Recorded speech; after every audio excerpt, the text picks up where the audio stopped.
Good morning. Okay, welcome to our today's edition. Today we'll be talking about savings.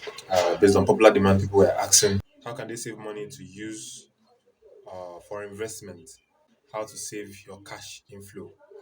Now, first of all, it's important to understand that savings is a great asset. Savings is your first asset. That is where you can get your first capital from. Savings is your opportunity to wealth. You must understand that in this life, nobody's coming to save you. Your life is completely dependent on you and your decisions alone. So, standing on that, you understand that your decisions matter, your decisions count, your decisions determine how far you can go and the things you can achieve.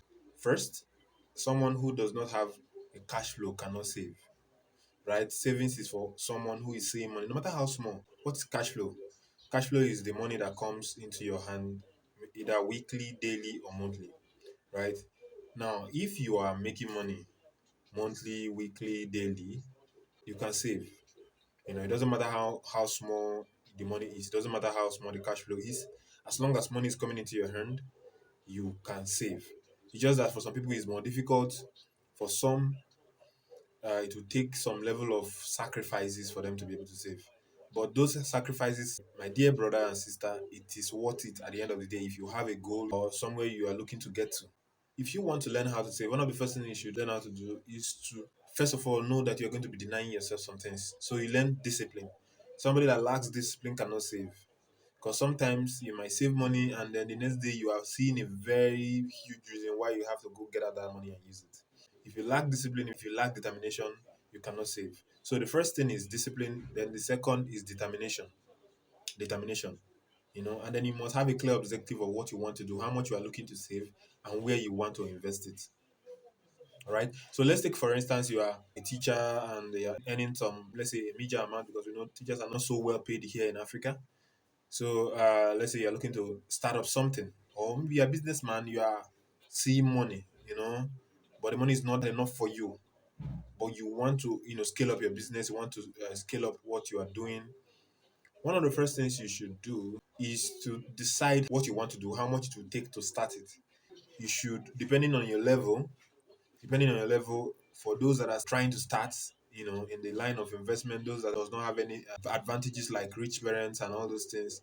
One of the things you need to do is to learn to scale down your ideas to the minimum. So if you have an idea of having a spa or having something big, maybe a boutique, you could scale it down to when you can actually start it with, the least amount of money you could start it with. You get. So when you've done that, you know how much you need to start. You have a budget. Then you know how long it will take you to get that money.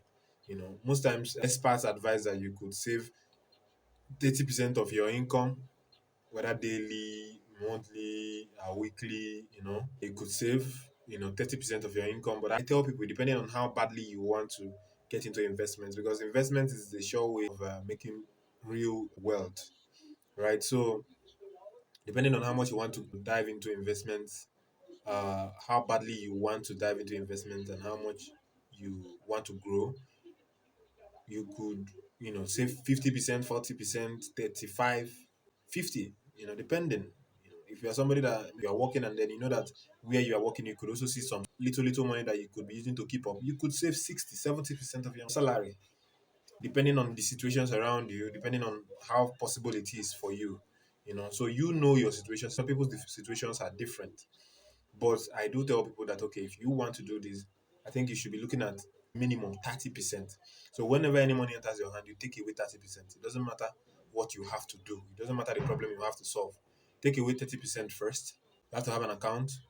The account, you will not have access to it. It doesn't have ATM. You don't account is locked for the period you are aiming to raise the money you need to start up whatever you want to start up.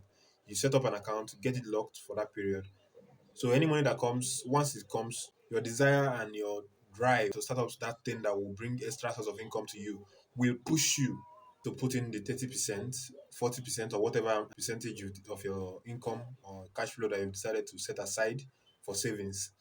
You put it down in that account and then you manage whatever is left. You'll see that you'll be surviving, you will not die. At first, it might look very impossible, but by the time you start doing it, will see that it is very, very possible, right? So when you set out your mind for it and say, this is what I want to do, this is what I want to achieve, you will get used to it.